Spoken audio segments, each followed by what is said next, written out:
আন্দোলন, যে আন্দোলন ঘিরে গত কয়েক সপ্তাহে বাংলাদেশকে নতুন করে চিনেছে বিশ্ব।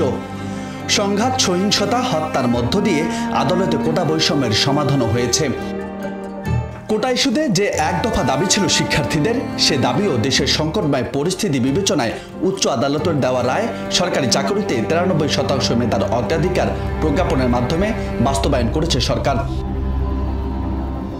এখন প্রশ্ন হলো, শিক্ষার্থীদের এক দফা দাবি তো পূর্ণ হয়েছে, তাহলে আন্দোলনের কি হবে, নাকি আন্দোলন থেমে গেছে? বৈষম্য বিরোধী ছাত্র আন্দোলনের ব্যানারে কোটা বিরোধী আন্দোলনের শুরু করে শিক্ষার্থীরা।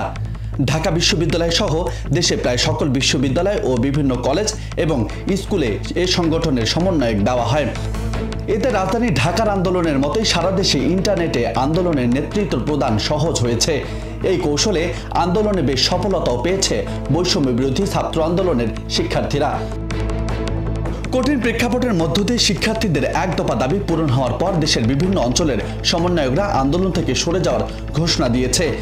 ইতিমধ্যে রাজশাহী বিশ্ববিদ্যালয়ের সমন্বয়ক গণমাধ্যমে এসে আন্দোলন থেকে সরে যাওয়ার ঘোষণা দিয়েছেন।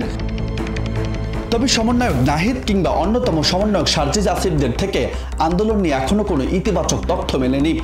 এমন অবস্থায় প্রশ্ন উঠেছে, বৈষম্য বিরোধী ছাত্র আন্দোলনের পরবর্তী পদক্ষেপ কি হবে, নাকি আন্দোলনে হামলা, সহিংসতা ও হত্যার প্রতিবাদে আবারও আন্দোলনে নামবে সংগঠনটি?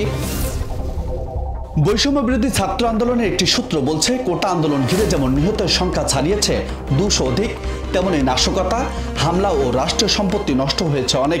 এসব ঘিরে বিভিন্ন মামলার আশঙ্কা করছে শিক্ষার্থীরা। ফলে এখনই আন্দোলন নিয়ে কোনো সিদ্ধান্ত নিতে পারছে না সমন্বয়করা।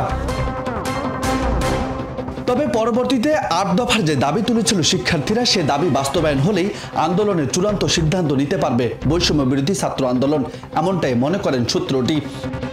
এদিকে দেশের অস্থির পরিস্থিতি, কারফিউ ও সামরিক বেসামরিক বাহিনীর তৎপরতায় শান্ত হলেও আবারও আন্দোলনের ভেসে আসা ধোঁয়াশায় এখনও কাটেনি মানুষের শঙ্কা। ফলে কোটা বিরোধী আন্দোলনের রেশ থামবে কি থামবে না, তা দেখার অপেক্ষা। রাজু আহমেদ, বার্তা 24।